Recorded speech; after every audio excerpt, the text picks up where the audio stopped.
hello everyone. So today we'll be watching the movie. So yes, let's go.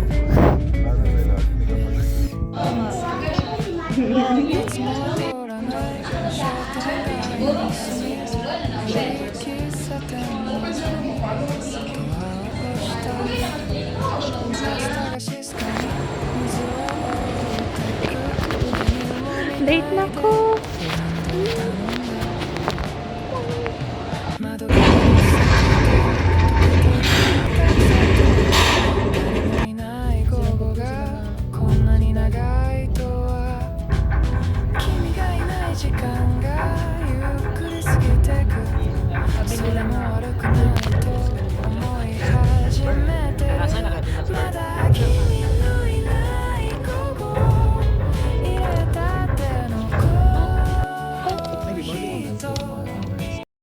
Whether it be the first one, The Celia by Tony Cañete, or the second film, The End of War by Sir Joe Bang. Anyone want to share? And I'm like, that's a bit hard to replicate in film because it's not as dramatic. Sige, I was so ambitious ani nga film. And even up to the last version of the script, akong wife nga na siya, sure gid kay shoot nimo ni. And then ako ang mentor, dili gid sila katuo ba nga i-shoot gid nato siya kay wala mi kwarta, 30,000 ra akong kwarta adto nga time, no? And then ako lang gid kay leap of faith lang gid siya. Gusto lang gid ako siya buhaton, gusto na ko siya i-try.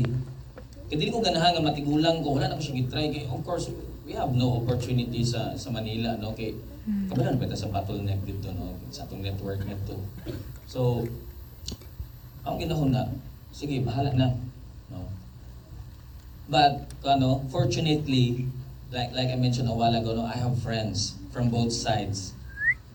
And then, some of them are actual na mga position. Some of them are replicas. No?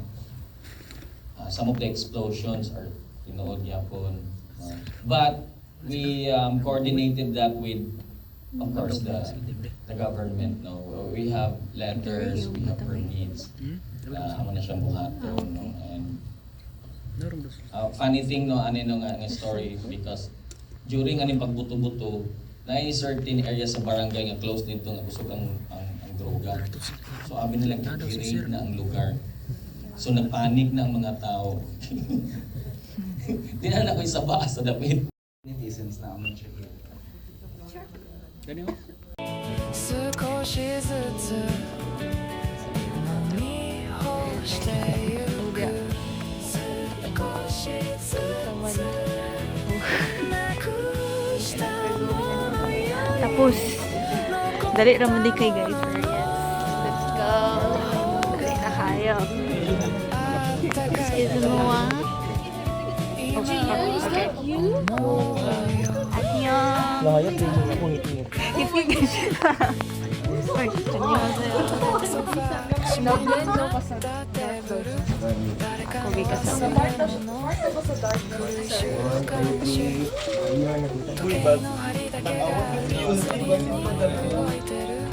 Sweet explain.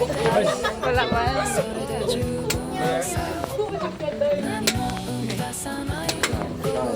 Balance pa niya.